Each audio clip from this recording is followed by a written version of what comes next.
사도행전 16장 16절부터 34절까지의 말씀 우리 한 절씩 교독하여 보죠. 제가 먼저 16절 말씀을 봅니다. 우리가 기도하는 곳에 가다가 점치는 귀신 들린 여종 하나를 만나니 점으로 그 주인들에게 큰 유익을 주는 자라.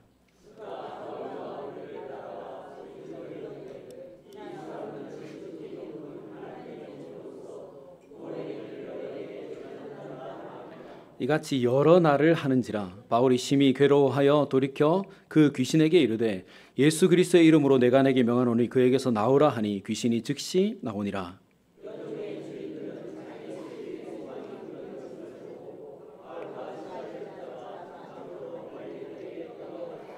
상관들 앞에 데리고 가서 말하되 이 사람들이 유대인인데 우리 성을 심히 요란하게 하여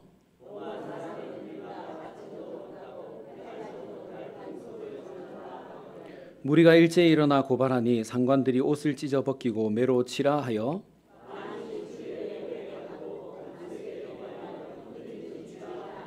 그가 이러한 명령을 받아 그들을 깊은 옥에 가두고 그 발을 착고에 든든히 채웠더니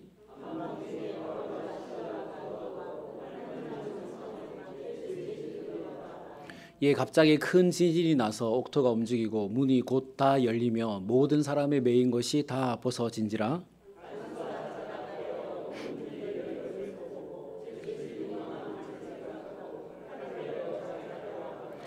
바울이 크게 소리질러 이르되 내 몸을 상하지 말라 우리가 다 여기 있노라 하니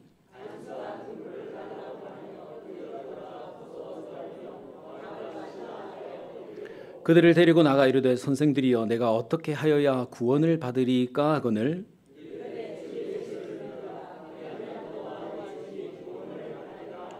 주의 말씀을 그 사람과 그 집에 있는 모든 사람에게 전하더라.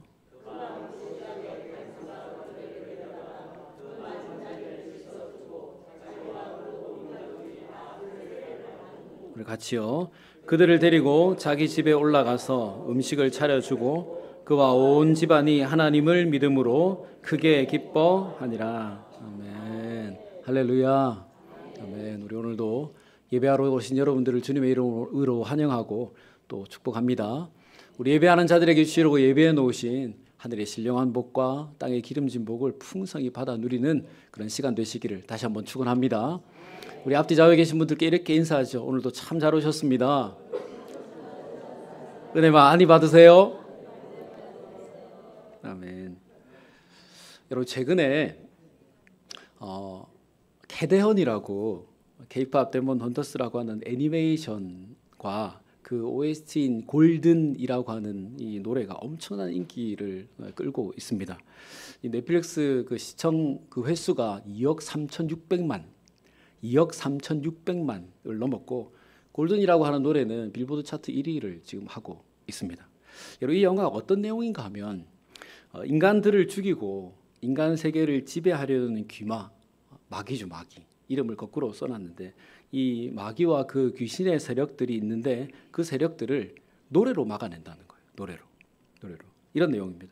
각자가 가지고 있는 그 약점과 연약한 그 면들을 그대로 내가 다 수용하고 받아들이고 그것을 극복하고 노래할 때 그 노래가 진정한 힘을 발휘해서 이 악한 세력들을 막아낼 수 있다라고 하는 것입니다. 도중에 주인공이 노래를 더 이상 할 수 없는 위기를 맞이하게 되지만 그 어려움을 극복해내고 노래하게 되고 결국 마귀와 그 귀신의 세력들을 이기고 인간 세계를 지켜낸다라고 하면서 이 영화가 끝이 납니다. 영화를 홍보하려고 하는 것이 아니라 개인적으로 이 영화를 보면서 우리가 해야 되는 이 영적인 영역, 영적인 전쟁을 참 잘 묘사해 놓았구나 생각이 되었습니다.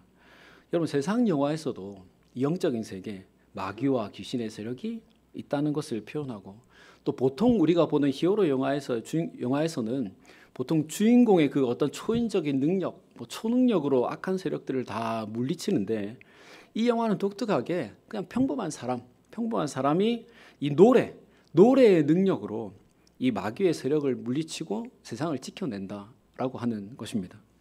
여러분 이런 측면에서 우리도 영적인 세력인 그 마귀를 대항하고 싸우면서 살아가는데 우리에게 있는 노래, 우리가 가진 이 찬송의 능력을 참 등한히 하면서 살아가는 것이 아닌가 생각이 되어집니다. 분명히 성경은 여러 곳에서 이 찬송, 믿는 자들의 찬송의 능력에 대해서 기록해 놓았는데 우리가 그 찬송을 그저 주일 예배 시간에 부르는 어떤 그 순서의 하나 정도로만 생각하는 것은 아닌가.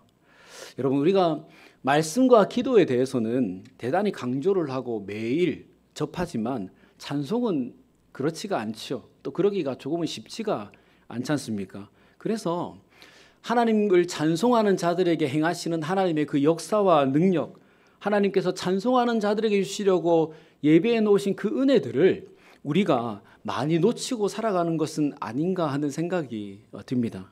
그래서 오늘은 이 찬송의 능력, 믿는 자들의 찬송이 어떤 능력을 일으키는가, 어떤 하나님의 역사를 우리의 인생 가운데로 끌어올 수 있는가, 또 찬송하는 사람들의 삶에 하나님께서 어떤 은혜를 부어주시는가 하는 것을 오늘 이 사건을 통해서 함께 나누어 보려고 합니다.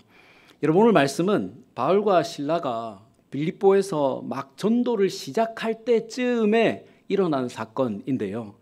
빌립보에는 유대인들이 거의 살지 않고 이제 막 바울을 통해서 복음이 전파되기 시작한 지역입니다. 아직 복음이 전파되지 않았으니까 당연히 많은 우상과 미신들이 있지 않겠습니까? 그리고 아직 복음이 전파되지 않았으니까 교회가 없고 기도하는 회당이 없습니다. 여러분, 사도들이 다른 지역에 전도하러 들어갔으니까 가장 먼저 뭘 하겠습니까?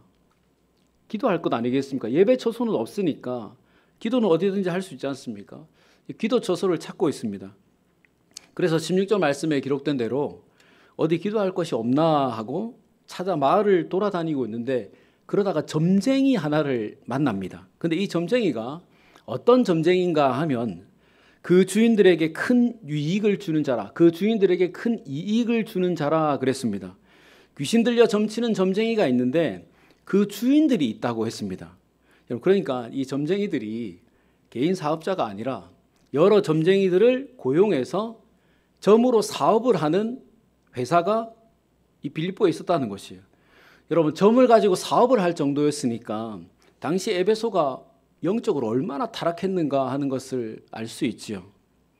근데 그곳에 바울과 실라가 전도를 하러 들어간 것입니다. 이날도 바울과 실라가 기도할 곳을 찾다가 이 점쟁이를 만나는데 이 점쟁이가 그냥 지나치지 않고 바울과 실라를 아는 채 합니다. 어떻게 아는 채냐면 17절 말씀에 그가 바울과 우리를 따라와 소리 질러 이르되 이 사람들은 지극히 높은 하나님의 종으로서 구원의 길을 너에게 전하는 자라 하며, 무슨 말이죠? 이 점쟁이도 귀신 들렸으니까 하나님의 존재를 알 것 아니겠습니까? 그리고 바울과 실라가 하나님의 종이라는 것도 이미 알죠. 또 그들이 복음을 전하기 위해서 이곳에 왔다는 것도 압니다. 근데 문제는 그렇게 알아챘으면 그냥 전도하러 왔구나 하고 지나가면 되는데 이 점쟁이가 그날부터 계속 바울과 실라를 따라다니면서 소리치는 거예요. 여러분, 처음 한두 번은 바울과 실라도 좀 좋지 않았겠습니까? 에베소에 전도를 하러 왔는데 그럼 아는 사람도 없고 지역 사람들이 우리를 아무런 정보가 없으니까 믿지 않을 것 아니겠습니까? 근데 에베소 사람들이 그렇게 신뢰하는 점쟁이가 이 사람들은 하나님의 종이다, 구원의 길을 우리에게 전하러 왔다, 점쟁이가 이렇게 큰 소리로 떠들어주니까 여러분 저절로 광고가 될 것 아니겠습니까? 근데 18절 말씀에 보면 그렇게 여러 날을 따라다니면서 소리치는 게 문제예요. 한두 번 해주면 참 좋은데 여러 날을 계속 따라다니면서 큰 소리 치는 겁니다. 여러분, 전도하러 왔는데 점쟁이가 나타나가지고 이 사람들은 하나님의 종이다, 구원의 길을 전하러 왔다, 계속 소리치니까 전도가 되겠습니까? 천천히 사람을 만나서 복음을 충분히 듣도록 설명을 해줘야 되는데 계속 소리치니까 복음을 전할 수가 없는 것이에요. 그래서 바울이 어떻게 하죠? 18절 말씀에 바울이 심히 괴로워하여 돌이켜 그 귀신에게 이르되 예수 그리스도의 이름으로 내가 내게 명하노니 그에게서 나오라 하니 귀신이 즉시 나오니라 그랬습니다. 전도를 너무 방해하니까 점쟁이한테서 귀신을 내쫓아버린 것이에요. 여러분, 바울과 실라의 입장에서는 이제 마음 편하게 복음을 전할 수 있게 되었으니까 잘 된 일 아니겠습니까? 그런데 이 점쟁이와 이 점쟁이를 고용한 회사의 입장에서는 어떻습니까? 귀신이 점쟁이가 점치도록 도와주는데 바울이 귀신을 쫓아내버렸으니까 이제 점을 칠 수가 없게 되어버린 것이죠. 그리고 16절 마지막에 뭐라 그랬죠? 그 주인들에게 큰 유익을 주는 자라 그랬습니다. 이 점쟁이가 얼마나 용한지 손님이 많은 거예요. 그래서 회사에 큰 돈을 벌어다 주는 귀한 점쟁이 있죠. 그러니 19절 말씀에 이 점쟁이의 주인들이 이 점쟁이가 더 이상 점을 치지 못하게 됐구나 라고 하는 것을 알고는 바울과 실라를 고발했습니다. 그리고 감옥에 넣어버렸습니다. 그렇지 않겠습니까? 회사에 큰 돈을 벌어주는 점쟁이였는데 바울과 실라가 귀신을 쫓아내버려서 더 이상 점을 치지 못하게 되고 손님이 끊어져 버렸으니까 바울이 이 회사에 엄청난 손해를 끼치게 된 것입니다. 그러니 이 회사가 고발하고 손해배상을 청구하고 하지 않겠습니까? 그리고 그것만으로는 감옥에 갇힐 정황이 부족했던지 바울과 실라가 마을 사람들을 선동했다. 우리가 도저히 알아들을 수 없는 말들을 저들이 했다라고 고발을 했고 마을 관리들은 동네 유지가 회사 사장이 고발을 하니까 그냥 제대로 조사도 하지 않고 두들겨 패고 감옥에 넣어버린 것이에요. 22절부터 24절 말씀에 기록된 대로 바울과 실라는 그렇게 끌려가서 두들겨 맞고 옷도 찢기고 매도 많이 맞고 발에 착고도 차고 빌립보 지하 감옥에 갇히게 되었습니다. 전도하러 왔다가 엄청난 고난을 당하고 감옥에 갇히게 된 것이죠.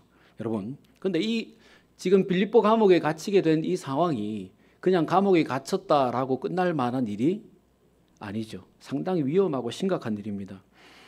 왜 그렇습니까? 지금 바울과 실라는 이스라엘에 있는 것이 아니에요. 외국에 나와 있습니다. 그리고 지금 바울과 실라를 감옥에 넣은 사람은 에베소에서 큰 회사를 운영하는 지역의 유지이고 권력을 가진 사람이죠. 그리고 누구 하나 죽어 나가도 알지 못하는 지하 감옥에 갇혔다 그랬습니다. 그러니까 바울과 실라는 앞날에 대한 어떤 보장이 다 사라져 버린 것이에요. 지금처럼 여러분 실종 신고하면 경찰이 찾아와서 찾아주고 외국에서도 무슨 일이 생기면 대사관에서 도와주지 않습니까? 그런 상황이 아니죠. 그런 때가 아니지 않습니까? 지금 누가 꺼내주지 않으면 평생 동안 이 지하 감옥에서 죽을 수밖에 없는 상황에 처한 것이에요. 여러분, 만약 여러분들 같으면 이런 상황이 무슨 생각이 드시겠습니까? 하나님이 일한다고 열심히 전도를 하고 있는데 갑자기 억울한 누명을 쓰고 매도 맞고 지하 감옥에 갇히게 됐습니다. 그리고 이스라엘에서는 내가 지금 감옥에 갇혔다는 것을 아무도 아는 사람이 없죠. 여기서 나를 꺼내줄 사람이 전혀 없다는 말입니다. 그럼 여러분 어떤 생각 드시겠습니까?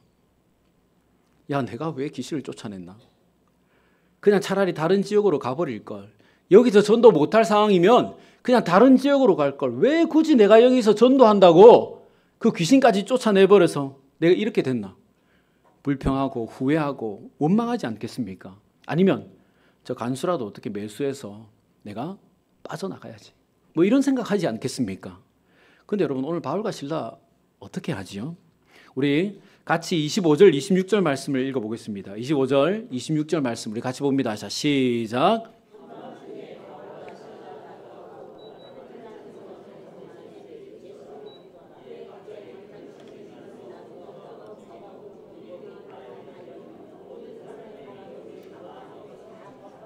아멘. 바울과 실라가 무엇을 했다 그랬습니까? 기도하고 찬송했다 그랬습니다. 여러분, 그렇게 억울하게 두들겨 맞고 언제 나갈지 모르는 캄캄한 지하 감옥에 갇혔는데 기도하고 찬송했다 그랬습니다. 기도는 조금 이해가 되죠. 기도는 감옥에 갇혔으니까 하나님 나 좀 도와주십시오. 복음 전하다가 전도하다가 갇혔습니다. 하나님 나 좀 구해 주십시오. 이렇게 기도는 할 수 있겠죠. 그런데 여러분, 찬송은 어떻습니까? 찬송이요. 여러분, 이런 상황에 찬송 나오겠습니까? 할 수 있겠습니까? 기쁠 때나 슬플 때나 우리가 찬송하자고 말은 하지만 정말 슬픈 일이 있고 어려운 일이 생겼을 때 여러분 찬송이 나옵니까? 좋은 일이 생기고 감사한 일이 있으면 할렐루야 하면서 찬송이 저절로 나오죠. 근데 가족 중에 누가 갑자기 암이라도 걸렸습니다. 농사를 열심히 지었는데 수확할 때가 됐는데 농사가 엉망이 됐습니다.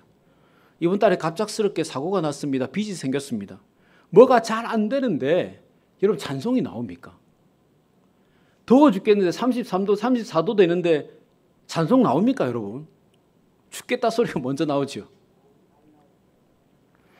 여러분, 오늘 바울과 실라는 어땠을까요? 억울하게 누명을 썼습니다. 옷도 한 벌밖에 없는데 옷도 찢겨졌습니다. 매도 맞았습니다. 언제 나갈지도 모르는 지하 감옥에 갇혔는데 뭐가 기쁘겠습니까? 뭐가 좋겠습니까? 뭐가 노래가 나오겠습니까? 하지만 바울과 실라는 그곳에서 찬송했다 했습니다. 25절 말씀에 기록된 대로 그것도 죄수들이 다 듣도록 큰 소리로 찬송했다 그랬습니다. 여러분, 바울과 실라가 무슨 찬송했을까요? 무슨 마음을 가지고 찬송했을까요? 어떤 기대와 바람을 가지고 큰 소리로 찬송했을까요? 억울하다, 슬프다, 괴롭다, 뭐 이런 가사로 찬송했을까요? 만약 그들이 여러분 그런 마음을 가지고 감옥의 죄수들이 듣도록 큰 소리로 찬송하지 않았겠죠. 또 만약 그렇게 했더라면 그것을 성경 기자가 찬송했다라고 말하지 않았겠죠. 그럼 무슨 찬송을 했겠습니까? 무슨 가사로 노래했을까요? 뭐 살아도 주를 위해 살겠다, 죽어도 주를 위해 살겠다, 사나 죽으나 주님의 것이다, 뭐 이런 찬송으로 하지 않았겠습니까? 비록 지금은 감옥에 갇혔지만 처음 다메섹에서부터 나를 부르시고 지금까지 나와 함께 하시는 그 하나님의 은혜와 또 부르시고 사명을 주신 그것에 대한 감사, 찬송하지 않았겠습니까? 주님, 내가 오늘 전도하다가 이 감옥에 갇혔지만 주님, 내가 살아도 주를 위해 살고 죽어도 주를 위해 살겠습니다. 이 모든 것이 하나님의 은혜입니다. 여러분, 이렇게 하지 않았을까요? 이런 게 찬송이죠. 여러분, 지금 바울이 자신이 처한 상황과 뭐 여건이 얼마나 어려운지 나쁜지 여러분 모릅니까? 지금 자신이 외국의 지하 감옥에 갇혀 있고 자신을 꺼내줄 사람이 여기 아무도 없다는 것 여러분 모릅니까? 자신의 힘과 능력으로 이 감옥에서 절대 나갈 수 없다는 것 모릅니까? 다 알지요. 근데 어떻게 그런 상황 속에서 찬송할 수 있습니까? 어떻게 이런 상황 속에서 하나님을 찬송할 수 있습니까? 여러분, 지금 이런 상황 속에서도 함께 하시는 하나님, 함께 하시는 하나님을 생각하면 찬송할 수 있지 않을까요? 여러분, 지금 바울이 처한 상황만을 생각하고 있으면 정말 이곳이 죽어서 나갈 감옥이 되겠죠. 영원히 나갈 수 없는 지옥같이 생각이 되겠죠. 사방으로 세워진 이 창살만을 보면 꼼짝도 할 수 없게 채워진 이 착고만을 바라보고 있으면 여기서 끝이 났구나 생각이 되겠죠. 바울과 실라가 그것만을 바라보고 생각했더라면 결코 찬송할 수 없었을 것입니다. 하지만 이들은 그 지하 감옥에서 하나님을 생각했습니다. 여러분, 어떤 하나님입니까? 어떤 하나님입니까? 지금까지 나의 모든 삶에 함께 하신 하나님이 내가 이 감옥에 갇혀 있어도 함께 하시고 이 감옥에 나가서도 함께 하신다. 내가 온전할 때에도 함께 하신 하나님이 내가 지금 매맞고 아프고 이 착고에 채워져 있어도 함께 하신다. 내 상황이 어떻게 되어도 하나님이 변함없이 나와 함께 하시고 함께 하실 것이다. 그 하나님을 생각하고 있는 것이에요. 여러분, 그러니 찬송할 수 있지 않겠습니까? 여러분들은 어떻습니까? 어떤 상황에서 찬송하십니까? 살아가면서 나를 보호해 줄 것 같은 내 겉옷이 찢어졌을 때요. 누군가의 모함으로 억울한 일을 당했을 때요. 매맞은 것처럼 육신의 고통이 찾아왔을 때요. 발이 착고에 채워진 것처럼 꼼짝할 수 없는 어떤 큰 문제에 몰렸을 때요. 캄캄한 지하 감옥에 갇힌 것처럼 어디 나갈 구멍도 없구나, 희망도 없고 소망이 없을 때, 큰 시련과 역경이 찾아왔을 때, 사업이 언제쯤 풀리나 언제쯤 나아지려나 기약할 수 없는 큰 짐이 우리의 삶을 짓누를 때, 그런 때요. 여러분, 이제 그럴 때도 우리 하나님을 찬송하십시다. 신세를 한탄하고 원망하고 슬픔을 호소하는 그런 넋두리가 아니라 지금까지도 나와 함께 하신 하나님이 지금 이 상황 속에서도 나와 함께 하시고 앞으로도 함께 하실 것임을 믿고 우리 하나님을 찬송하십시다. 지하 감옥에 나 혼자 내버려 두지 않으시고 지금도 나와 함께 하시는 하나님을 높이고 찬송하십시다. 그렇게 찬송하고 그런 내 삶에 하나님이 어떻게 역사하시는지, 어떻게 응답하시는지, 어떤 놀라운 것들을 우리 인생 가운데 부어주시는지 우리 한번 기다려 보십시다. 그걸 기대해 보십시다. 이 시간 예배하는 우리 모두 어떤 어려운 상황 속에 있다 하더라도 변함없이 우리와 함께 하시고 또 함께 하실 우리 하나님을 생각하면서 찬송하는 삶 살아가시기를 주님의 이름으로 축원합니다. 아멘. 자, 여러분, 그렇게 지하 감옥에 갇힌 바울과 실라가 온 감옥에 있는 사람들이 다 들리도록 큰 소리로 찬송했습니다. 근데 갑자기 감옥에 이상한 일이 일어나죠. 우리 26절 말씀을 같이 한번 보겠습니다. 26절 말씀. 자, 시작.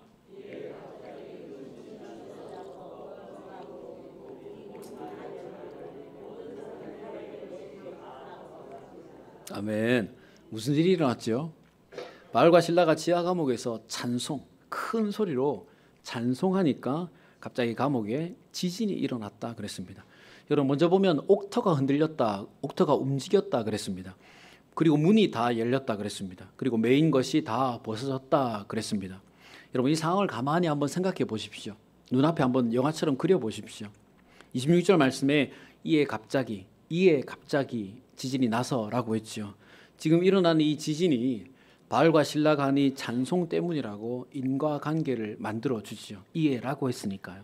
먼저 옥토가 움직였다 그랬는데 여기 사용된 이 움직인다고 하는 말은 흔들어 움직이게 하다, 진동하게 하다라고 하는 말입니다. 저절로 흔들렸다는 말이 아니라 누군가 흔들었다는 말입니다. 저절로 진동했다는 말이 아니라 누군가가 진동하게 만들었다는 말입니다. 자, 그리고 문이 다 열렸다고 했습니다. 여러분, 지금 이 감옥에는 바울과 실라만 있는 것이 아니죠. 다른 죄수들도 있습니다. 다른 죄수들이 듣도록 큰 소리로 찬송했다 그랬으니까. 근데 그들이 갇힌 감옥 문이 다 열려졌습니다.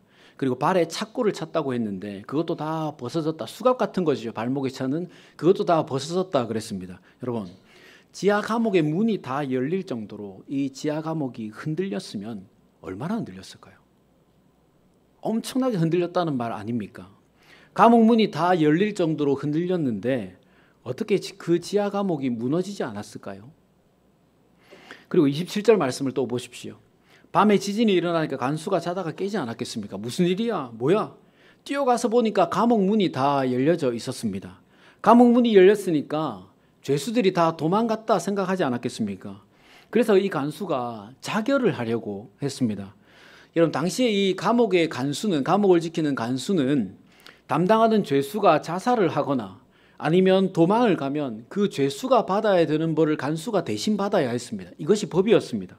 그랬으니까 이 죄수는 문이 다 열려져 있으니까 죄수들이 다 도망갔겠다 생각하고 그냥 죽으려고 했던 것이에요. 그 모습을 보고 바울이 큰 소리로 소리치죠. 28절 말씀. 야, 그러지 마라. 우리가 도망가지 않고 다 여기 있다. 여러분, 감옥 문이 열렸는데 왜 죄수들이 도망가지 않았을까요? 바울이나 실라는 사도니까 뭐 그렇다 쳐도 다른 죄수들은 지하 감옥에 갇힐 정도였으니까 흉악한 범죄자들이었을 텐데 왜 문이 열렸는데 착고가 풀렸는데 도망가지 않았을까요? 그리고 지진이 나면서 죄수들이 차고 있던 착고가 풀어졌다고 했습니다. 문이 열린 것은 조금 이해가 되는데 착고는 왜 풀어졌을까요? 흔들리니까 문이 열릴 수는 있지만 발목에 차고 있는 수갑이 땅 흔들린다고 풀어집니까? 여러분, 이 모든 일이 우연히 일어날 수 있는 일입니까?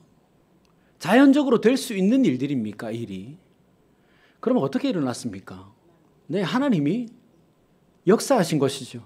위에서 설명드린 대로 주의 일 하다가 억울하게 누명 쓰고 두들겨 맞고 지하 감옥에 갇힌 바울과 실라가 나 왜 여기에 갇혔습니까? 나 죽겠습니다. 원망하지 않고 그런 중에 하나님을 찬송하니까 하나님께서 그 찬송 소리를 들으시고 이 옥토를 흔드신 것이에요.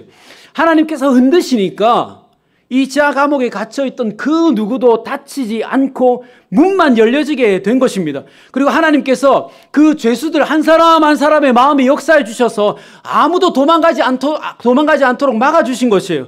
하나님께서 그 죄수들의 착고도 다 벗어지게 해 주신 것입니다. 여러분, 그냥 우연히 일어난 지진이라면 지하 감옥에 있는 사람들 다 죽었겠지요. 감옥 문이 열릴 정도로 지진이 일어났는데 어떻게 여러분 지하 감옥이 무너지지 않겠습니까? 또 감옥 문이 다 열리고 착고까지 다 풀어졌는데 어떻게 죄수들이 도망가지 않겠습니까? 그런 지진 속에서 어떻게 아무도 다치지 않을 수 있겠습니까? 그러니 하나님께서 하나님을 찬송하는 바울과 실라의 그 상황을 바꾸어 주신 것이에요. 하나님께서 어려운 상황 중에도 하나님을 찬송하는 바울과 실라의 그 찬송 소리를 들으시고 지하 감옥에 친히 임재하신 것이에요. 하나님께서 바울과 실라가 찬송할 때 바울과 실라의 문제에 직접 개입해 주신 것입니다. 여러분, 하나님은 우리가 찬송할 때 우리의 상황에 역사해 주시는 하나님이십니다. 우리가 아무리 지하 감옥같이 빠져나올 수 없을 것 같은 문제에 우리가 갇혀 있다 하더라도 우리가 하나님을 찬송하면 하나님께서 우리의 그 문제에 직접 개입해 주셔서 그 문제를 흔들어 주시는 하나님이십니다. 걱정과 염려의 착고가 우리의 손발을 묶고 그것이 결코 풀려지지 않을 것 같은 생각이 들 때 우리가 하나님을 찬송하면 우리 하나님께서 우리의 삶의 그 모든 착고를 벗어지게 해 주십니다. 그리고 지하 감옥을 통째로 흔들어 주셨지만 누구 하나 다치지 않고 넘어지지 않게 역사하신 것처럼 우리가 하나님을 찬송하면 우리 하나님께서 우리의 삶의 모든 문제를 가장 안전하고 완벽하게 해결해 주시는 것입니다. 그러니 여러분, 찬송하며 살아가야 되지 않겠습니까?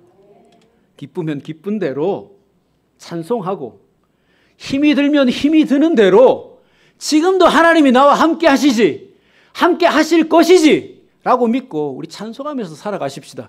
나의 상황이 어떠하더라도 하나님은 우리와 함께 하십니다. 내 상황이 어떠하더라도 하나님은 우리와 함께 하시고 함께 하실 것입니다. 할렐루야. 그러니 이 하나님을 믿고 우리 하나님을 찬송하면서 살아가십시다.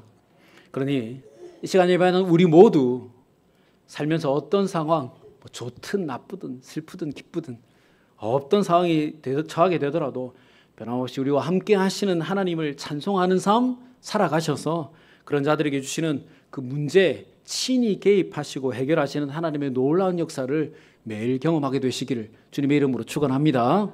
아멘. 자, 그리고 여러분, 성경은 이 과정 속에서 또 다른 은혜로운 이야기를 그 뒤에 우리들에게 들려주시는데요.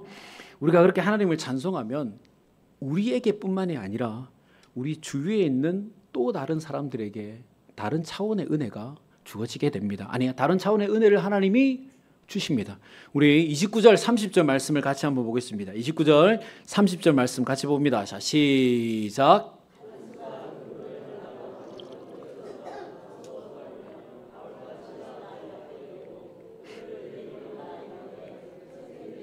내가 어떻게 하여야 구원을 얻으리까 하거늘.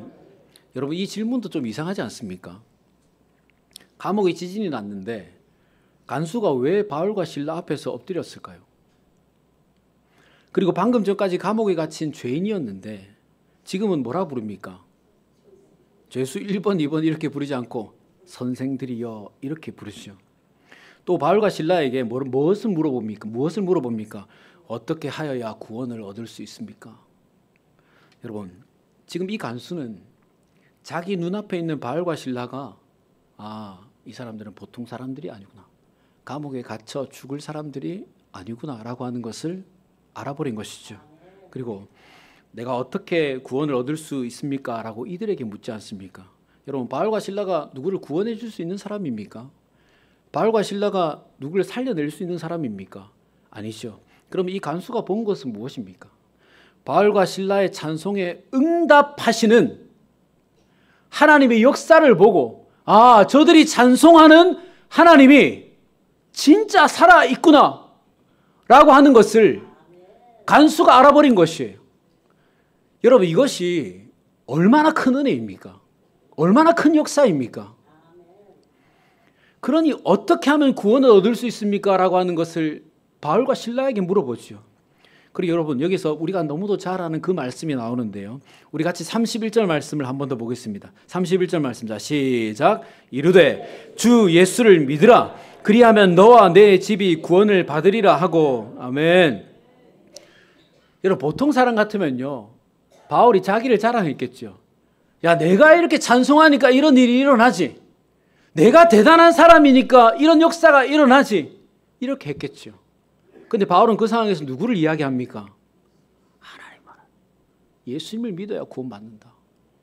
이것을 이야기하죠. 바울에게 사명을 주신 하나님, 지금 하나님이 왜 나와 함께 하시는가? 왜 하나님이 나와 함께 하실 것인가? 그 목적에 대해서 이야기하시는 것이에요. 복음 전하라고요. 여러분, 오늘 이 간수가 어떻게 하나님을 만나게 됐습니까? 억울한 누명을 쓰고 몇 가지 두들겨 맞고 지하 감옥에 갇힌 바울과 실라가 하나님을 찬송하는 것을 보고, 또 바울과 실라의 찬송에 응답하시는 하나님의 그 역사를 보고 하나님을 믿고 만나게 된 것입니다. 그리고 34절 말씀을 또 보십시오. 그 간수뿐만이 아니라 그 온 집안이 다 하나님을 믿었다 그랬습니다. 여러분, 오늘 바울과 실라의 그 찬송을 통해서 간수뿐만이 아니라 그 모든 가족들도 다 구원을 받게 된 것이에요. 여러분, 무슨 말이죠? 그럼 우리가 찬송할 때 하나님은 우리의 삶에 놀랍게 역사하실 뿐만이 아니라 우리의 찬송을 통해서 그 모습을 본 사람들의 삶에도 놀라운 역사를 베풀어 주신다는 것이에요. 그들의 가족들까지도 구원에 이르게 하는 은혜를 베풀어 주신다는 것입니다. 그리고 그들 모두에게 큰 기쁨을 가져다 주는 것입니다. 그러나 여러분, 우리를 위해서도 찬송하는 삶을 살아야 하지만 우리의 가족들을 위해서도 찬송하는 삶을 살아야 하고, 우리의 곁에서 우리가 어떤 삶을 살아가는가 하는 것을 보는 사람들을 위해서라도 우리는 찬송하는 삶을 살아야 해요. 복음을 전하는 것만이 전도가 되는 것이 아닙니다, 여러분. 저 집은 망했는데, 누가 암에 걸렸다는데, 사업이 힘들어졌다는데, 그런 중에서도 원망하지 않고 불평하지 않고 하나님을 찬송하는구나. 야, 저 사람들이 믿는 하나님은 어떤 하나님인가? 이렇게 하나님의 구원의 역사가 우리를 통해서 흘러나가는 것이에요. 그럼 여러분, 우리 찬송해야 되지 않겠습니까? 찬송하는 삶을 살아야 되지 않겠습니까? 여러분, 우리 이런 찬송의 은혜를 누리며 살아가십시다. 찬송을 통해서 역사하시는 하나님의 놀라운 은혜를 매일 경험하면서 살아가십시다. 우리의 찬송을 통해서 우리의 이웃들을 구원하는 그런 은혜도 우리가 보도록 우리 그렇게 찬송하십시다. 여러분, 살아가면서 얼마나 찬송하시지요? 얼마나 찬양하며 살아가십니까? 최근에 찬송을 통해서 은혜 받으신 경험 있습니까? 찬송을 통해서 감동 받으신 적 있습니까? 감격. 아, 내가 이래서 하나님을 더 찬양해야 되겠구나. 이런 적 있으십니까? 드라마 보시면서 많이 우시죠? 코 찡찡 하실 때 많으시죠? 찬송할 때 그런 경험 있으십니까, 여러분? 아멘. 여러분, 찬송은 구원받은 백성들이 우리를 구원하신 하나님께 올려드리는 믿음의 고백이고, 하나님께서 우리에게 은혜 주시는 또 다른 은혜의 통로가 됩니다. 우리가 찬송으로 하나님을 높이면 하나님께서 그 찬송을 받으시고 우리에게 은혜를 내려주시죠. 시편 33편 1절 말씀에 보면 찬송은 정직한 자들이 마땅히 할 바라고 했습니다. 그리고 이사야서 61장 3절 말씀에 보면 찬송의 옷으로 그 근심을 대신하게 하신다. 찬송의 옷으로 그 근심을 대신하게 하신다라고 했습니다. 믿는 자들이 근심하는 중에라도 하나님을 찬송하면 하나님께서 그 찬송을 들으시고 응답하시는데, 어떻게 응답하시는가? 지금 가진 그 근심을 기쁨으로 바꾸어 주시는 응답을 주신다는 것입니다. 할렐루야. 그래 여러분, 오늘 바울과 실라가 그 막막한 지하 감옥에서 갇힌 중에서도 하나님이 함께 하실 것을 생각하면서 우리 하나님을 찬송했던 것처럼, 우리도 막막한 그 삶의 모든 문제들 중에 우리 하나님을 생각하시면서 찬송하면서 살아가십시다. 우리가 찬송할 때 우리 하나님께서 우리의 찬송을 받으시고 우리의 상황 속에 친히 임재하셔서 우리 삶에 있는 그 모든 문제들을 흔들어 주실 것입니다.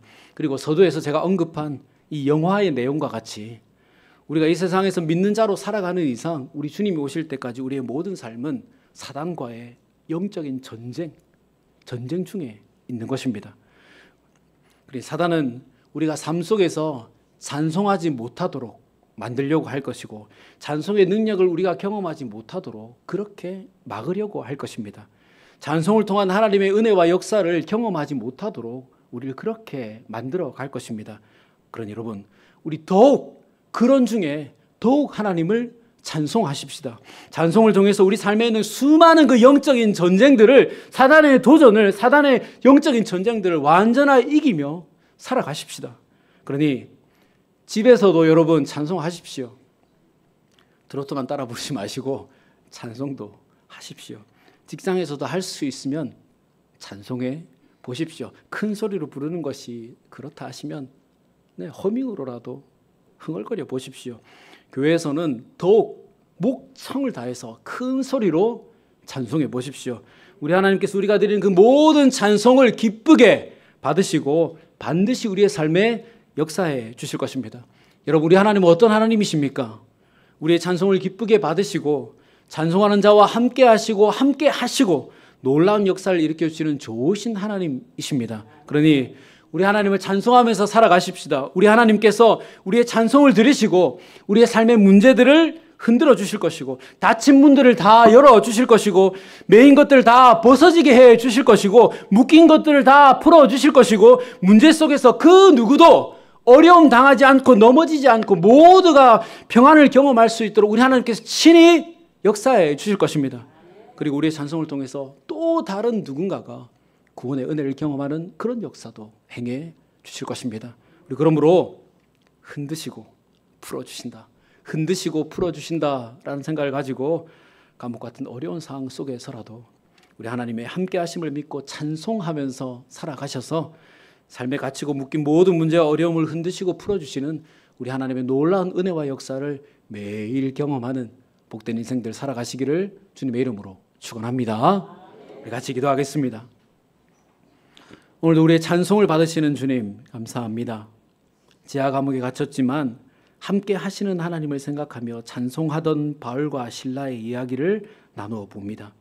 바울과 실라의 찬송을 들으시고 그 현장에 임재하시고 그들의 문제뿐만이 아니라 그들의 모습을 지켜본 간수의 삶과 그 가족들에게도 은혜를 베풀어 주셨습니다. 주님, 지하 감옥에 갇힌 것처럼 사방이 막힌 것 같은 어렵고 답답한 문제들과 결코 풀리지 않고 풀 수 없을 것 같은 착고에 묶인 것 같은 문제들 때문에 참 힘이 들고 마음이 어렵습니다. 주님, 그런 때에 그 상황만을 보고 좌절하지 않도록 도와주시고 내가 어떤 상황, 어떤 형편에 있더라도 함께 하시는 하나님을 생각하고 하나님을 찬송하는 우리가 되게 하여 주시옵소서. 우리가 찬송할 때 우리의 찬송을 받으시고 그 문제와 어려움들을 흔드시고 풀어주시는 우리 하나님을 경험하게 하여 주시옵소서. 이번 한 주도 함께 하시는 하나님을 찬송하여서 흔드시고 풀어주시는 하나님의 놀라운 역사를 경험하기를 원하오며 예수님의 이름으로 기도드리옵나이다. 아멘.